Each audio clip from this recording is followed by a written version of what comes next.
Daniel grew into a good man, kind, funny, always looking out for others.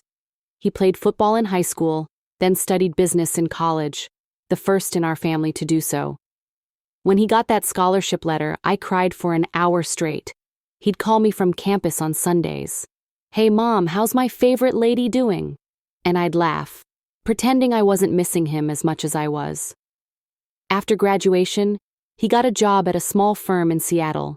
He moved into a modern apartment with a balcony view and bought me a nice sweater that first Christmas. Said it was payback for all those lunches you packed. That's when I met Emma. Emma was everything Daniel wasn't. Quiet, thoughtful, gentle.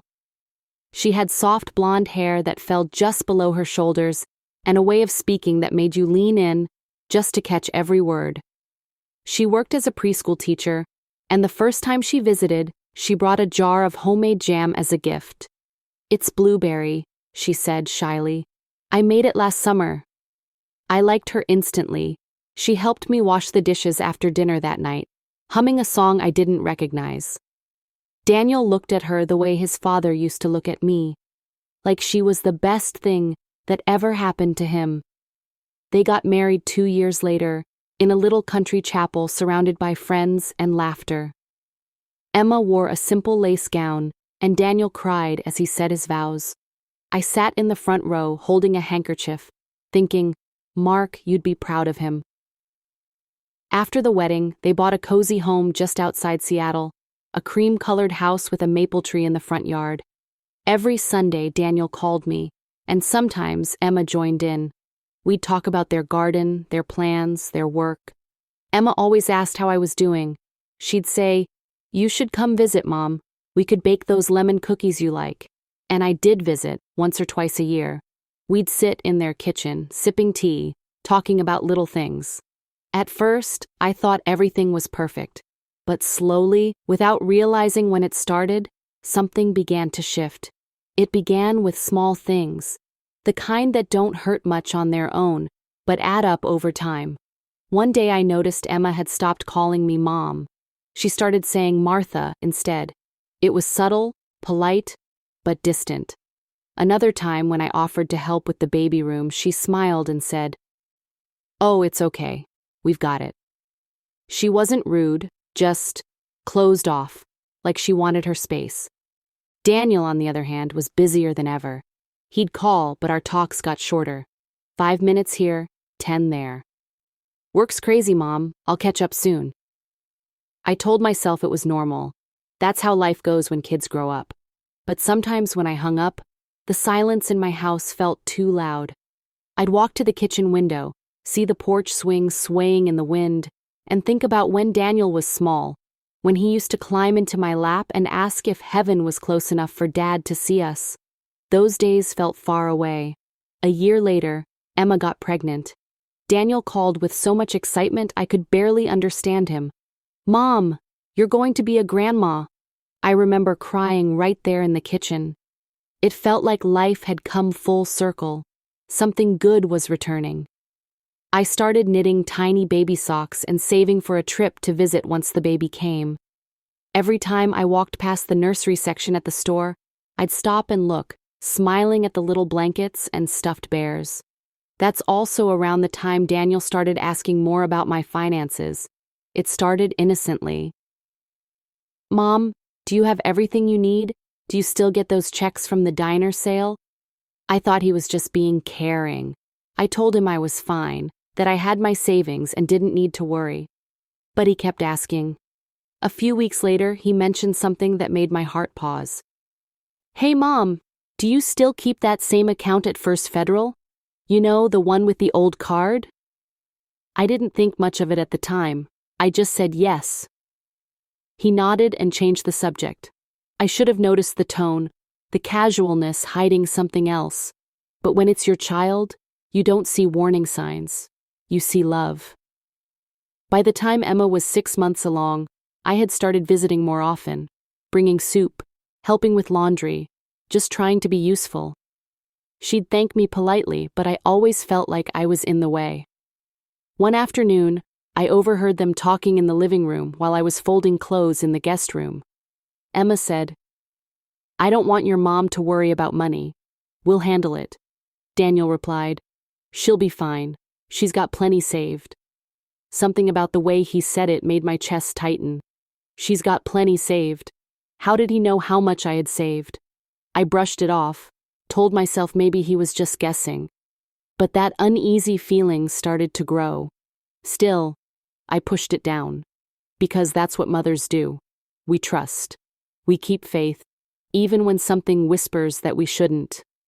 When they invited me over for dinner the night before their trip to the lake, the one where he told Emma to take Mom's card, I was happy just to be included.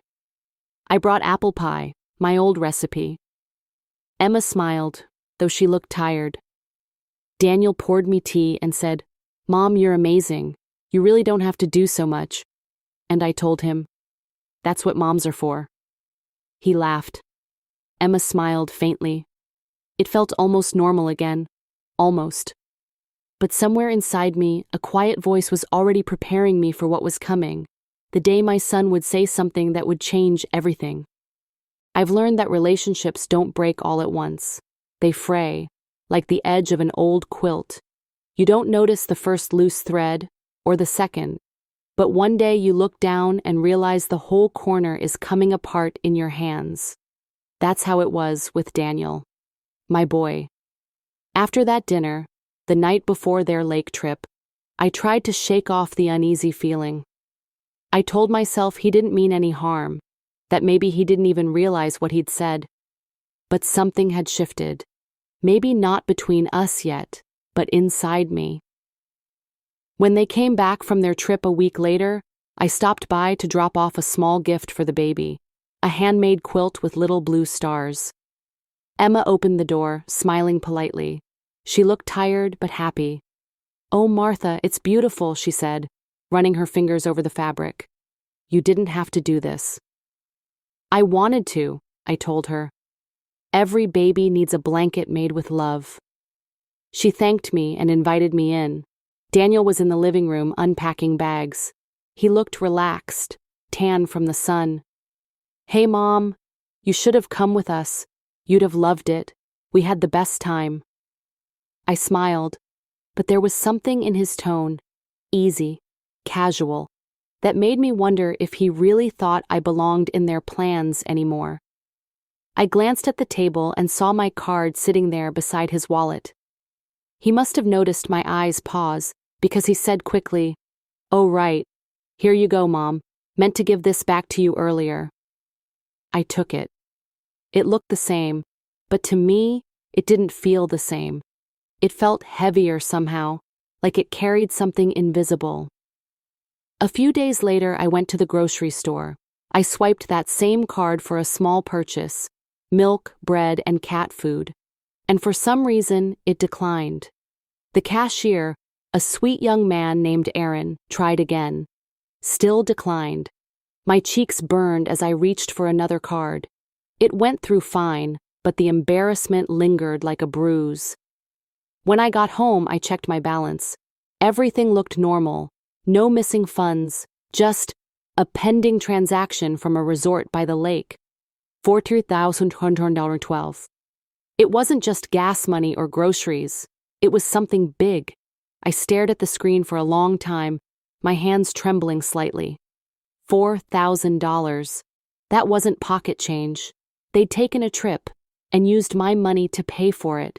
I wanted to believe it was a mistake. Maybe the card got mixed up, or the resort had the wrong details.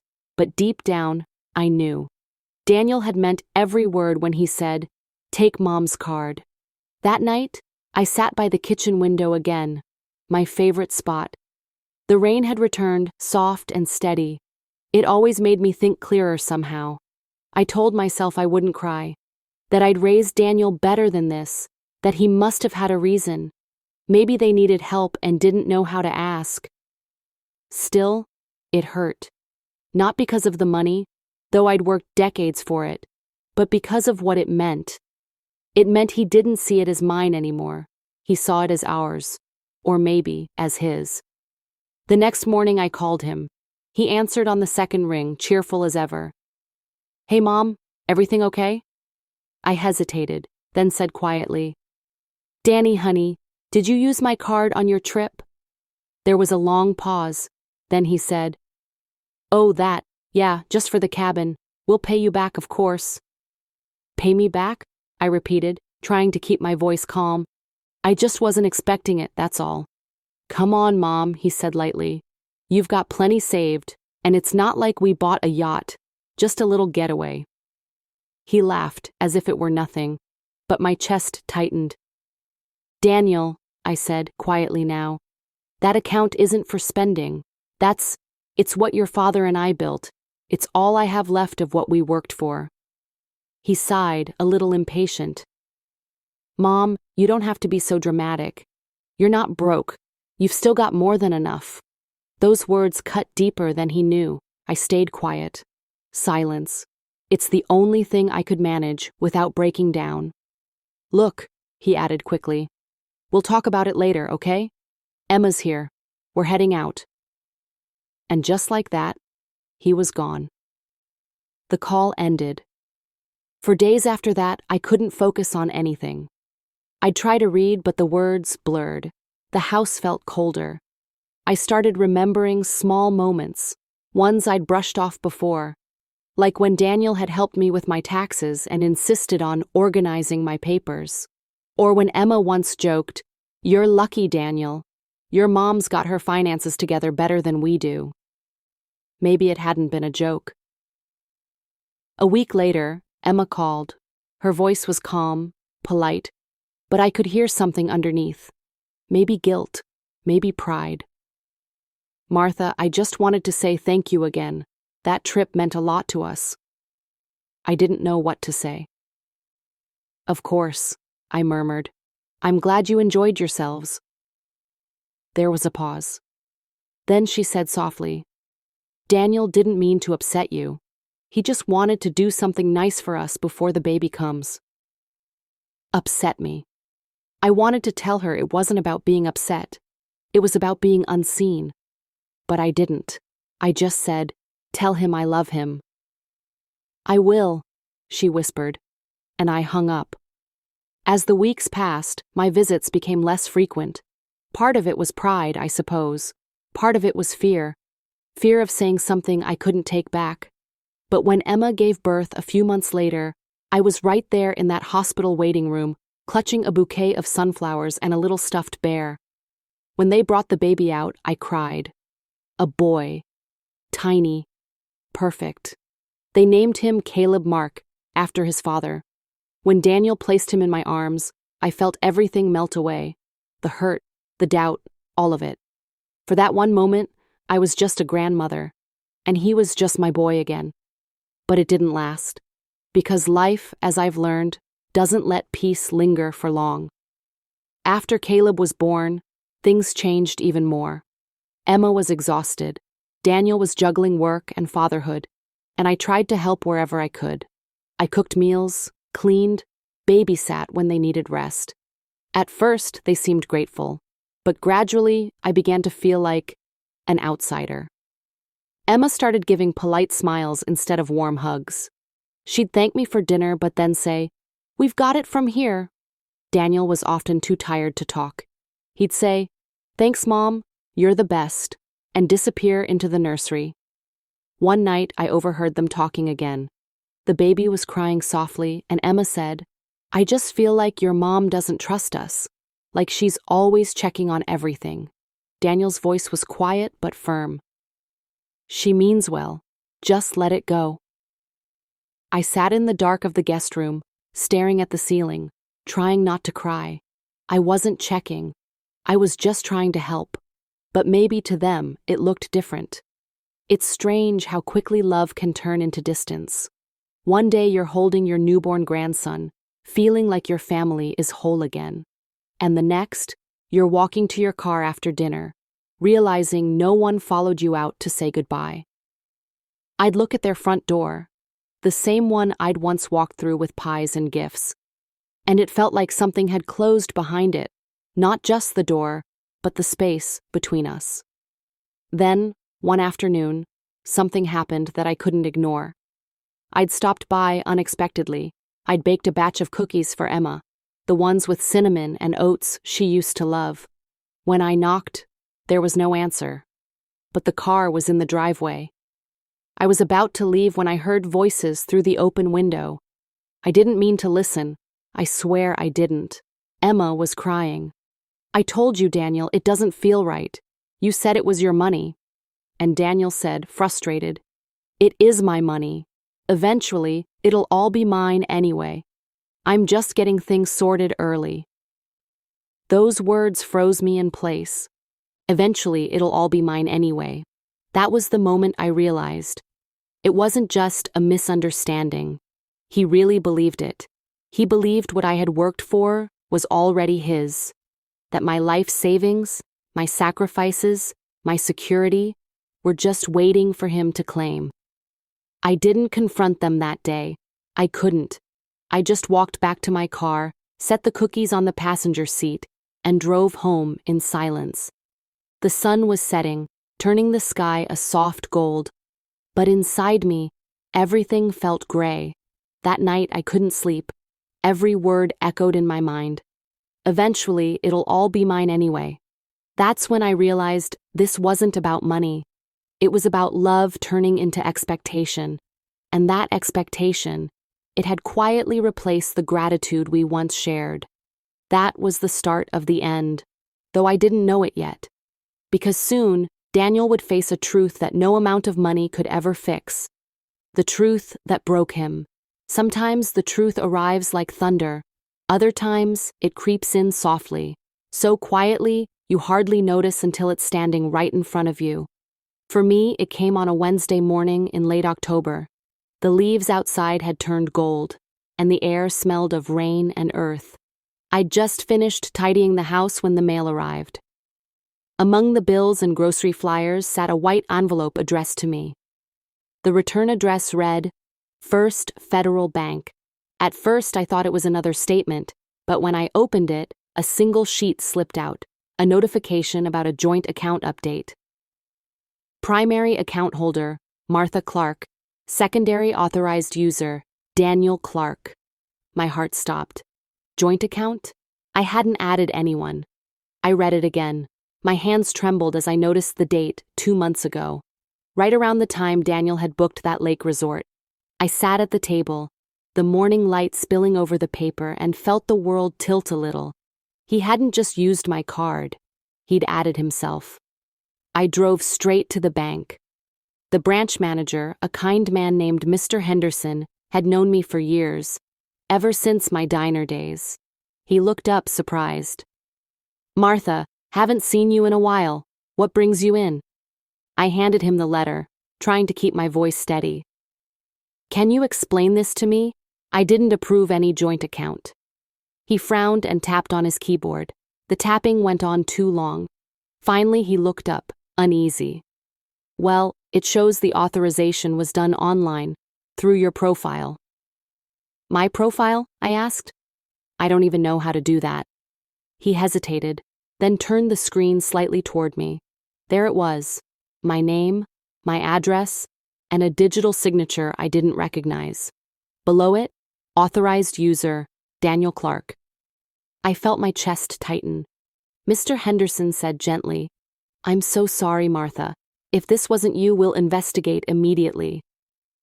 I nodded, barely hearing him. My mind was already racing. Daniel must have used my login. He'd helped me set up the account years ago. He knew the password. I left the bank with a folder of papers and a heart full of noise. Driving home, memories flooded in. Every smile, every favor, every, "Don't worry, Mom, I'll handle it." I'd trusted him completely. And now that trust felt like a rug pulled from under my feet. When I got home, I sat in the car for a long time before going inside. The house looked different somehow. Smaller, colder. I made a cup of tea I didn't drink and called him. He didn't answer. I tried again that evening. This time he picked up. "Hey, Mom," he said, sounding distracted. "Can I call you back? I'm just—" "Daniel," I interrupted softly. "I need to talk to you now." There was a pause. "Is everything okay?" "I went to the bank," I said. They told me you're listed on my account. Silence. Long, heavy silence. Mom, it's not a big deal, he said finally. I was just helping manage things, in case something happens, you know? I felt tears sting my eyes. You should have asked me, I whispered. You'd have said no, he replied quietly. That answer, so quick, so sure, cut straight through me. We didn't shout, we never did, but the words between us grew sharp. Danny, that money isn't for spending, it's for security, for the house, for medical things. You're healthy, Mom. You've got years ahead. Why let it just sit there when we could use it for something good? We? I repeated. Or you? He didn't answer. I heard Emma's voice in the background, low and tense. Tell her the truth, Daniel. And then the line went dead. For the next few days, I heard nothing. Not a call, not a message. Just silence. Then, one afternoon, Emma showed up at my door. She looked tired, eyes swollen, hair tied back hastily. Can I come in? She asked. I nodded. She sat at the kitchen table, twisting her wedding ring nervously. He didn't mean for it to go this far, she began. Daniel thought you'd understand. He said it was just temporary. He needed the money for a business investment. I stared at her, trying to process. Business investment? She nodded. He wanted to buy into his firm, a partnership opportunity. He said it was the only way to secure our future before the baby came. My throat felt dry. How much did he take? She hesitated. Almost everything. The world went silent. The ticking clock, the hum of the fridge, everything faded. He said he'd pay it back, Emma whispered. He promised. I looked down at my hands. They were shaking. Does he know you're here? I asked. She shook her head. No, he'd be furious if he knew, but I can't keep lying to you. Tears slipped down her cheeks. He didn't do it out of greed, Martha. He did it out of fear. He thinks he has to be everything his father was, and more. Her words were kind, but they couldn't soften the ache. I loved that boy more than anything, I said quietly. I gave him everything, and he still thought he had to take. Emma reached across the table, her fingers trembling. Please don't hate him. I looked at her, really looked. She was scared too. I could never hate him, I said, but I don't know how to forgive him. That night, I called the bank again. Mr. Henderson confirmed the worst. The account was nearly empty. Transfers, all to Daniel's business account. I closed my eyes and exhaled slowly. Years of work, of saving every tip, every dollar. It was gone, but money can be replaced. What I'd lost felt much larger. Over the next week, rumors began to reach me through the small-town grapevine. Daniel's investment hadn't gone well. Something about a partner backing out, debts piling up, the firm under review. I didn't call him, and he didn't call me. The silence between us grew heavy, like fog that wouldn't lift. Sometimes I'd catch myself setting 2 cups of tea on the table out of habit, then remember I was alone. I'd see his picture on the mantel and whisper, Why, Danny? Why couldn't you just ask? One evening, Emma came again, this time with the baby in her arms.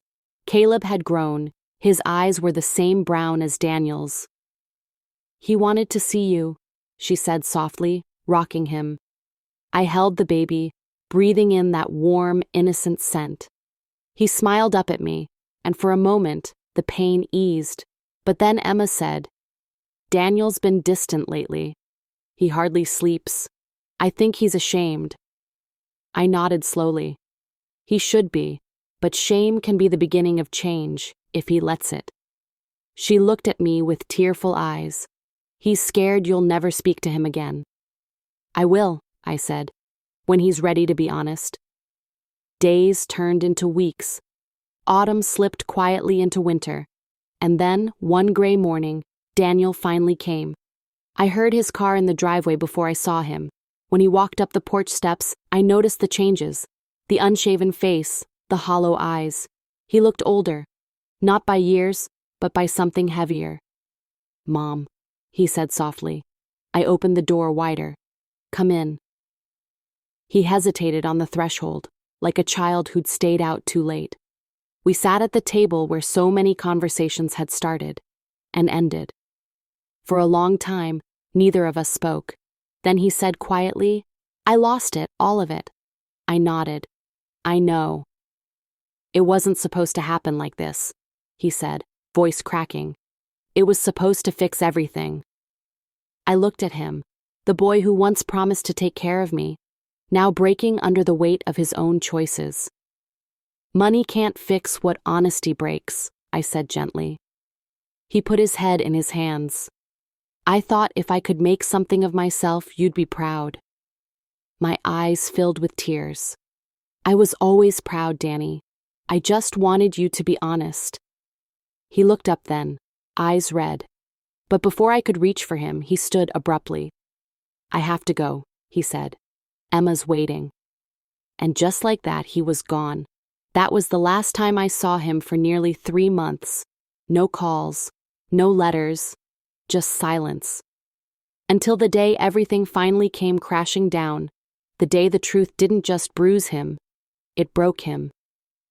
The days after Daniel left felt heavy and strange.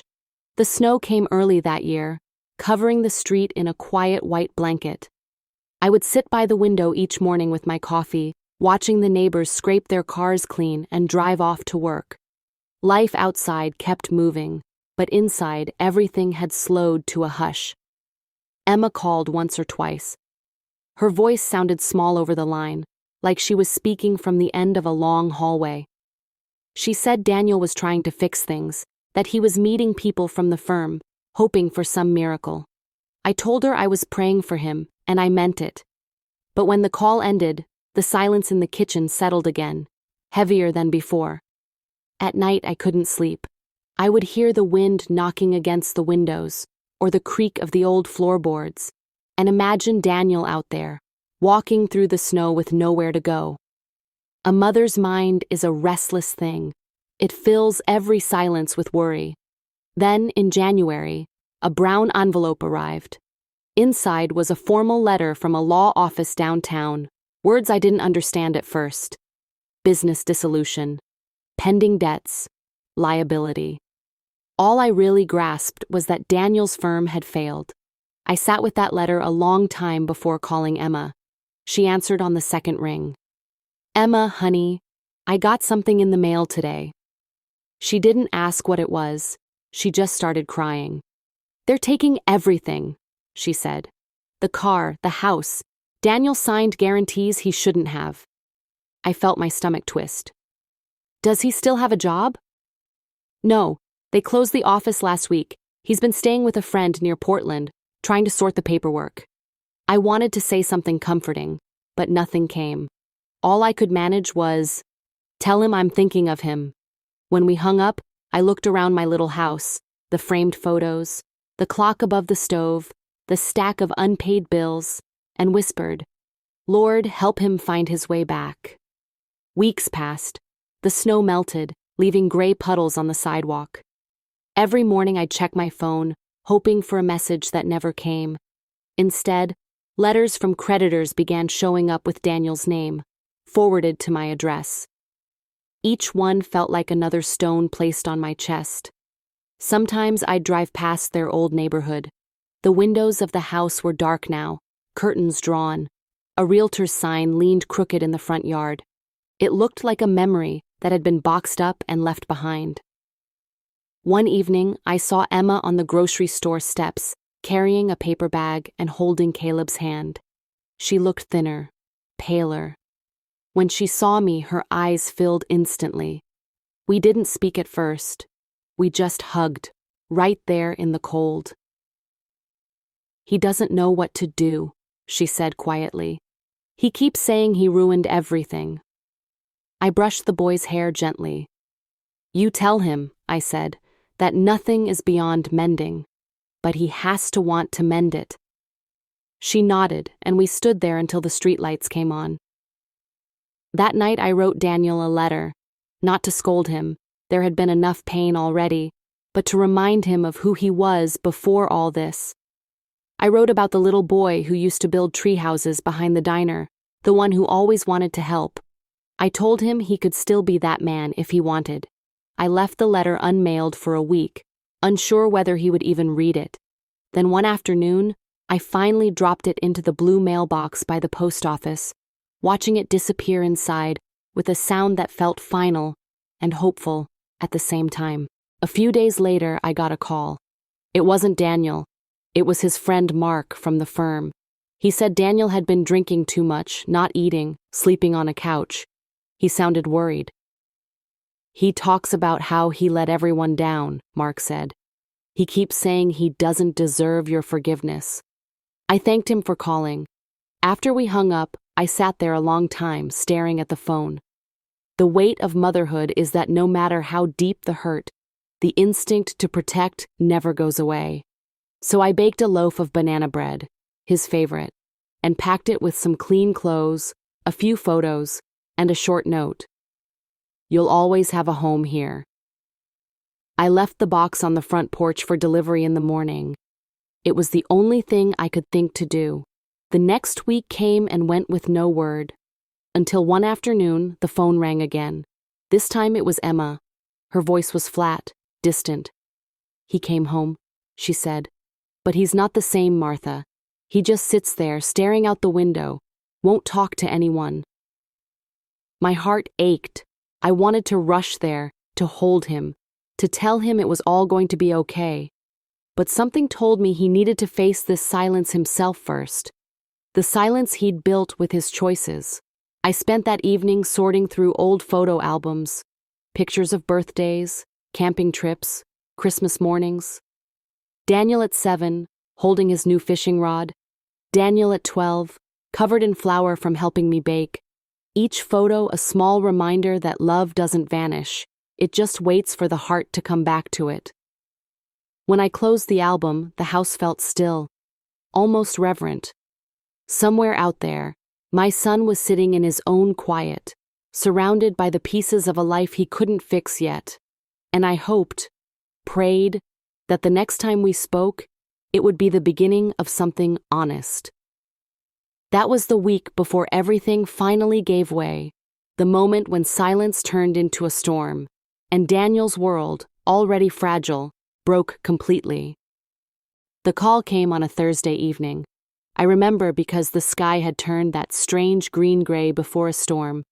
I had just taken a casserole out of the oven when the phone rang. When I answered, it was Emma again. Her words came between quick, shaky breaths. "He's gone, Martha. He walked out this afternoon. Said he needed to clear his head." I felt the spoon slip from my hand and hit the counter. "Did he say where?" "No. He took the old pickup. He wouldn't look at me or Caleb. He just left." Outside, lightning flashed across the yard. The rain followed a few seconds later, tapping hard against the windows. I told her I'd keep my phone close.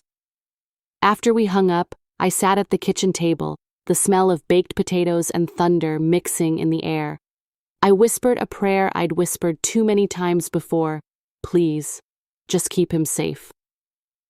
For 2 days there was nothing, no call, no message, just the hum of the refrigerator and the steady drip of rain from the roof. Then, early Sunday morning, headlights swept across my living room wall. A knock followed, slow, uncertain. When I opened the door, Daniel stood there. He looked thinner, his jacket soaked through, eyes hollow. "Hi, Mom," he said softly. I stepped aside. "Come in before you freeze." He moved like a man twice his age, shoulders bent under an invisible weight. I took his coat, hung it near the heater, and poured him a cup of coffee. For a while we said nothing. He stared at the steam rising from the mug. His hands shook. Finally he whispered, "They took the truck. I just walked the last mile." I nodded. "Sit. Warm up." He sat but didn't drink. Instead, he stared at the wall as if the plaster itself carried answers. "Emma and the baby?" I asked. "At her sister's." His voice was hoarse, flat. I waited. After a moment he said, "It's over, Mom. Everything. The firm, the house, the accounts. They're filing for bankruptcy." I felt my throat tighten. "What will you do?" "I don't know." The wind rattled the window pane. He looked up, eyes glassy. "I keep hearing your voice," he said quietly. "That night on the phone, when you said money can't fix what honesty breaks. I thought I could prove you wrong." He let out a sound halfway between a laugh and a sob. "Turns out you were right." I reached across the table and covered his hand with mine. His skin was cold. "Right or wrong doesn't matter now," I said. "You're here. That's enough." He shook his head. "No, it's not. You don't understand what I did next." My stomach turned, but I waited. He drew a long breath. "After the firm collapsed, I tried to get the money back. I thought maybe I could borrow against your house to repay the investors, make it right. The bank said the title's in your name alone, so I signed your name." The words hit like ice water. "You forged my signature?" He nodded once, barely audible. For a second I couldn't speak. The clock ticked loud in the silence. He covered his face with both hands. "I didn't go through with it. The loan officer called the bank manager. He knew you. He stopped it before the papers went through. But now they're investigating. I don't even know if I'll be charged." I sat very still, letting the truth settle like dust. Then quietly, "Daniel, why didn't you come to me before it got this far?" He looked up, eyes wet. "Because I couldn't stand to see the disappointment on your face." For a long moment, neither of us moved. Then I stood, went to the window and looked out at the rain-soaked yard. The same swing set he'd built for Caleb last spring still stood there, one seat turning slowly in the wind. Behind me, his voice cracked. "I just wanted to fix it, Mom. I wanted to give you back what I took. I thought if I worked harder, borrowed more, maybe I could make it right before you ever found out." I turned back toward him. "Daniel, the only thing I ever wanted was the truth. You can rebuild money. You can't rebuild a lie." He nodded, tears spilling now. Then he whispered, "I don't know how to face Emma." "You start the same way you faced me," I said, "by standing still and telling the truth." He stayed the night in the spare room. I could hear him moving restlessly behind the door, pacing, the floor creaking. I didn't sleep either. Sometime near dawn, I heard him in the kitchen. The faucet ran, then a drawer opened, closed. When I went out, he was sitting at the table, head down, a pen and paper in front of him. "Writing her a letter," he said without looking up. I nodded. "Good." He stared at the page, pen trembling. "I don't know where to start." "Start with, 'I'm sorry,'" I said. "The rest will follow." He smiled faintly at that, a smile that hurt to see. Fragile, exhausted, but still my son's. When morning came, he folded the letter carefully and slipped it into his jacket pocket. He thanked me for the bed, for the coffee, for listening. Then he said he was going to drive to Emma's sister's place, to talk, to try. At the door, he turned. "Mom," he said quietly, "whatever happens next, thank you for not giving up on me." I touched his cheek. "Go fix what you can, Danny." He nodded once and walked out into the pale light. The sound of the engine faded down the road until it was just birds and wind again. That was the last calm moment before everything finally gave way. The quiet before the heartbreak that would change him and me forever. The next time I saw Daniel was 2 weeks later. The snow had started to melt by then, leaving small rivers running down the driveway. I was folding laundry in the living room when I heard the familiar sound of tires crunching on gravel. I didn't rush to the window. I'd learned patience by then, but when I did look, I saw his old pickup parked crooked under the maple tree. He stepped out slowly, hands deep in his pockets, face pale but different. Something about him had changed. He looked lighter, though his eyes still carried the ache of sleepless nights. He stood there for a moment, staring at the house as if it were a mountain he wasn't sure he could climb. Then, he walked up the porch steps and knocked. When I opened the door, the cold air slipped in around him. "Hi, Mom," he said quietly. I smiled. "Come on in, sweetheart. Coffee's still warm." He hesitated before stepping across the threshold, like someone entering a church after a long time away. I poured 2 mugs and set one in front of him. He looked at it for a long while before speaking. "I went to see Emma," he said finally. "And Caleb. They're staying with her sister still. It wasn't easy, but I told her everything." I looked at him. "And?" He took a slow breath. "She cried for a long time. Then she said she didn't know if she could ever trust me again. But she wanted Caleb to have his father in his life. She said she'd try, if I kept trying too." He rubbed the back of his neck, his voice trembling a little. "Mom, I've started therapy. The kind that makes you talk about things you've buried for years. I told the counselor about Dad, about how I always felt like I had to prove I could take care of everyone. How I turned that into something ugly. I didn't even realize how scared I was of failing." I nodded, listening. He looked up then, his eyes glassy. "I also told her about you, about what I did, the card, the lies. She said maybe it's time to stop punishing myself and start making amends. So here I am." He reached into his jacket and pulled out a small brown envelope. It was the same kind he'd used years ago to bring me Mother's Day cards from school. He slid it across the table. "I sold my watch," he said softly. "The one Emma bought me for our anniversary. I'm starting a new job next month. Smaller firm, just bookkeeping. This isn't much, but I want to start paying back what I took. Every bit, until it's right." I didn't touch the envelope. I just looked at him. "Daniel," I said gently, "what I lost wasn't the money. It was the trust between us, and you're already paying that back, one honest word at a time." He blinked hard, and for a moment, neither of us spoke. The house was so quiet, I could hear the clock ticking on the wall and the faint creak of the porch in the wind. Finally, I reached over and took his hand. "I forgive you, son," I said. "Not because I forgot, but because I remember who you are when you're not afraid."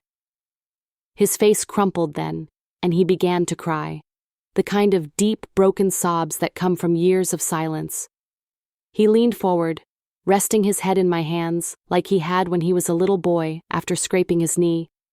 I held him close, and for a long time we just stayed like that, mother and son, breathing in the same rhythm again. Later, after the tears had dried, we went outside. The air was crisp, carrying that faint smell of melting snow and damp earth. The maple tree's branches were bare, but tiny buds had started to appear, just hints of spring trying to return. Daniel looked at the horizon and said, almost to himself, "I didn't think I'd ever feel peace again." I smiled. Peace doesn't come all at once. It comes like the thaw, slow, quiet, but steady. He nodded. "I want to be better, Mom. For Emma, for Caleb, for you." I felt tears prick my eyes but held them back. Sometimes joy and sorrow look the same when they reach the surface. When it was time for me to leave, Emma walked me to the car. The afternoon sun had turned the driveway gold. She hesitated before speaking. "Martha," she said, "I don't know if I ever thanked you for standing by him. I was so angry I couldn't see he was breaking inside." I shook my head. "You don't have to thank me. You were protecting your family. That's what mothers do, on both sides." She nodded, eyes shining. "We're going to be okay, I think.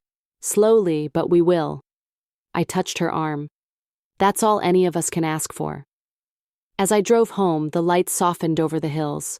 The radio played an old song from the 70s, the kind Daniel used to hum when he was little. I found myself smiling, one of those quiet, private smiles you share with no one but the sky. That night, I sat by the window again, Same seat where I'd waited for him so many nights before. Only this time, I wasn't waiting for anything. I just watched the stars appear, one by one, above the dark outline of the trees. Forgiveness, I realized, isn't a single act. It's a garden. You keep tending it, even on the days when nothing seems to grow. And if you're patient, someday you wake up and see green where there used to be only gray. I whispered a little prayer for all of us, Daniel, Emma, Caleb, for the strength to keep choosing love, even when it hurts, and for gratitude, because sometimes the greatest miracle isn't that we're forgiven. It's that we still believe we deserve it. It's been almost a year now since that long winter, the one that nearly broke our family. Sometimes, when I sit out on the porch with a cup of tea, I still think about those days. The fear, the silence, the ache of losing trust. But more often, I think about what came after, the small, ordinary miracles that put our hearts back together, piece by piece. Daniel still calls me every Sunday afternoon. He tells me about work, how he's learning to enjoy the simple things again. He says Caleb's handwriting is improving, and Emma's started baking again. He even jokes that he's learning to live without a fancy car or big office. Turns out peace and pride don't fit in the same house, he said once. I laughed, but I knew exactly what he meant. A few weeks ago, he invited me for dinner. The whole family was there. Emma, Caleb, her sister's kids, even a couple of neighbors. It wasn't anything fancy, just lasagna and salad, but the laughter around that table. It was the kind that warms a house from the inside out. At one point, Caleb climbed onto Daniel's knee and said, "Daddy, I like it when Grandma comes. You smile more." I caught Daniel's eye across the table, and for a second we both just smiled. No words, no need for them. Later that night, when I was leaving, Daniel walked me to the car. The porch light cast a soft halo around him, and I could see the man he'd become. Not the son who made mistakes, but the one who'd learned from them. He handed me an envelope. "Don't worry, Mom," he said quickly when he saw my expression. "It's not money, just a letter." When I got home, I sat on the couch and opened it. His handwriting was uneven, but the words, they went straight to my heart. "Mom, I used to think strength meant hiding my weakness. You showed me it's the opposite. I can face my own reflection again, because you never stopped believing there was something worth saving. Thank you for giving me the kind of love that doesn't quit. Love, Daniel." I folded the letter carefully and tucked it inside the family Bible on my nightstand, right between the pages where my husband's old photograph rests. Some nights, when the house is quiet and the world feels a little too heavy, I open that Bible and run my hand across those pages. I think about how easily life can turn. One careless decision, one misunderstanding, one secret too long kept. But I've learned something I wish every parent, every spouse, every child could understand. Love isn't proven in the moments we're proud. It's proven in the moments we're broken. Forgiveness isn't a weakness. It's a kind of courage, the quiet kind that doesn't make headlines, but changes lives all the same. And healing doesn't happen overnight. It comes slowly, like spring returning to frozen ground. You have to keep showing up, keep tending it, even when all you see is frost. This morning, Daniel called again. He said Caleb wanted to start saving money to buy me something for Christmas. When I laughed and told him he didn't need to, Daniel said, "Mom, I told him what you always say, that the best gift we can give is showing up." I smiled, hanging up the phone, because he finally understood. I looked out the window at the garden, the first tulips pushing through the soil, and I thought about how life has a way of surprising us. The same ground that once felt dead can bloom again if we're patient enough to wait. So if someone out there is listening, someone standing at the edge of forgiveness, afraid to take that first step, I want you to know this. It's never too late to choose love. It's never too late to come home. And sometimes, the most beautiful part of a story isn't how it begins, it's how it finds its way back to peace.